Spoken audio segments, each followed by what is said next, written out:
Hello again, and welcome back to Authoritarianism 101. My name is Aengus Song, and today we're going to be introducing another aspect of the authoritarian tradition of intellectual manipulation, the one known as Social Darwinism.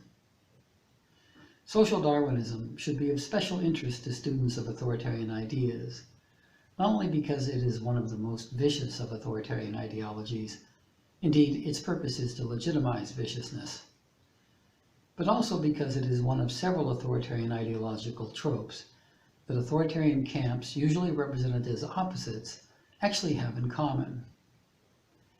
Identifying commonalities between ostensibly opposed authoritarian ideological factions is important because it reduces the likelihood that the intellectual victims of one of these ideologies will inadvertently turn around and fall into the lap of another that is in fact similar. It also makes it harder for the advocates of any particular authoritarian system to falsely represent that system as fundamentally distinct from another that has already been widely recognized as pernicious. As a political philosophy, social Darwinism is defined as the imposition of the principles of Darwinian evolutionary biology on human political and/or economic relationships. These evolutionary principles are the survival of the fittest maxims that govern the cutthroat contest for life between competing species in the natural environment.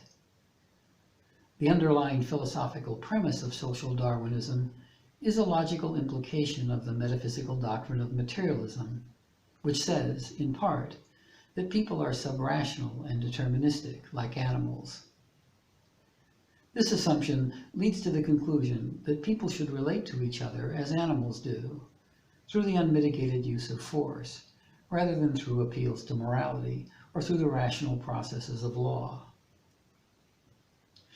Modern social Darwinism usually asserts, in one way or another, that violent struggles between people result in human evolutionary progress, following Darwin's surmise that progress in the realm of evolutionary biology results from struggles between different species of animals or plants.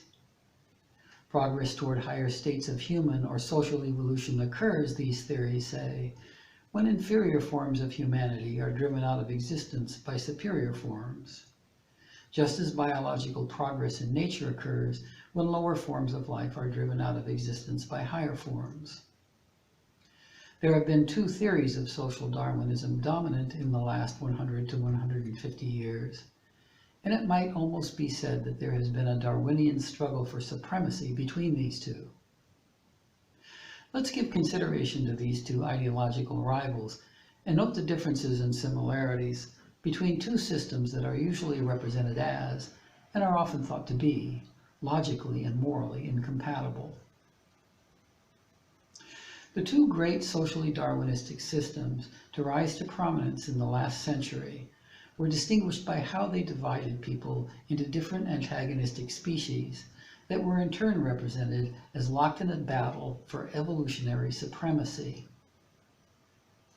These distinctions were, on the one hand, ethnicity, meaning race, nationality, culture, and religion, and on the other, economic class, meaning financial circumstances and professional status.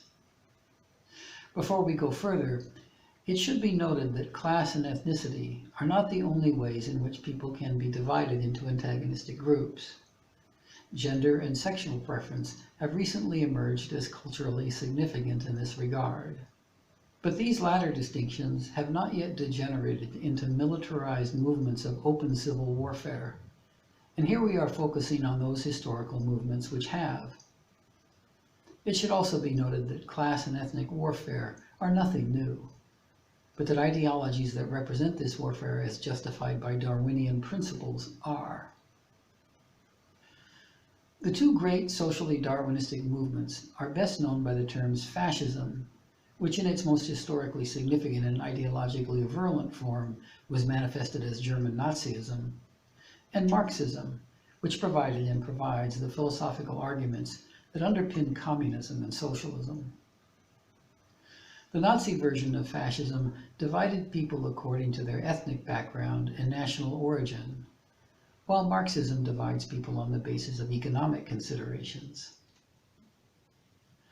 The specific form of social Darwinism intrinsic to Nazism says that human evolutionary progress occurs when different races of humanity fight it out in great battles for racial supremacy, culminating, this doctrine represents, in the triumph of the stronger and superior races and the extermination and/or subordination of the inferior or weaker. The Nazis, of course, thought that the Aryan races deserved to win these evolutionary battles, and that the non-Aryan peoples, exemplified particularly by the Jews, deserved to lose them.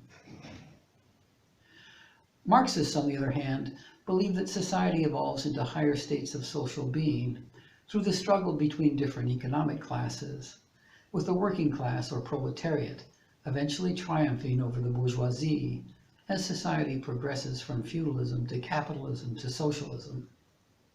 At the highest state of social evolution, this doctrine says, the capitalist class is defeated and absorbed into the working class by the revolutionary dictatorship of the proletariat, leaving only one class in existence, the working class, hence the Marxist notion of a classless society.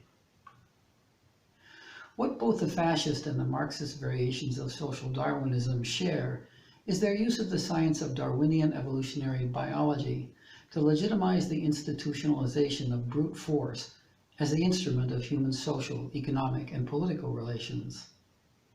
This again is in turn based on their view, the metaphysically materialist view, that human beings are subrational and deterministic, and therefore unable to relate to each other in any manner above that of animalistic violence.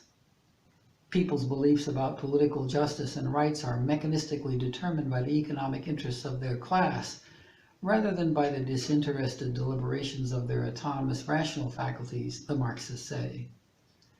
Hence, different classes deterministically come to conflicting conclusions about political and economic morality, which can only be resolved as animals resolve conflicts, through force. The Nazis, to the contrary, thought that beliefs about political morality were genetically determined according to the race of particular breeds of humanity, rather than, as the Marxists thought, by the economic interests of particular professional and financial classes. Hence the Jew and the Aryan could never come to a rational agreement about what was right and wrong in the realm of human relations, because they were members of different races and so had different thoughts about justice and rights. The Jew would have to exterminate the Aryan, or the Aryan the Jew, if one or the other of these races were ever to live in peace, this doctrine implies. And whichever race triumphed in this battle of extermination was thereby demonstrated by the Darwinian laws of nature to be the stronger and superior race, and representative of the progress of humanity into a higher evolutionary state.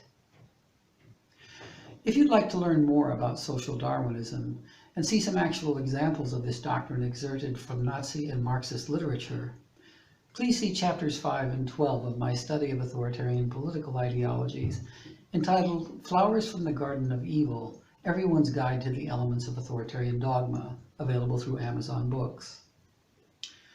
Until the next presentation in this series, then, this has been Aengus Song with another issue of Authoritarianism 101.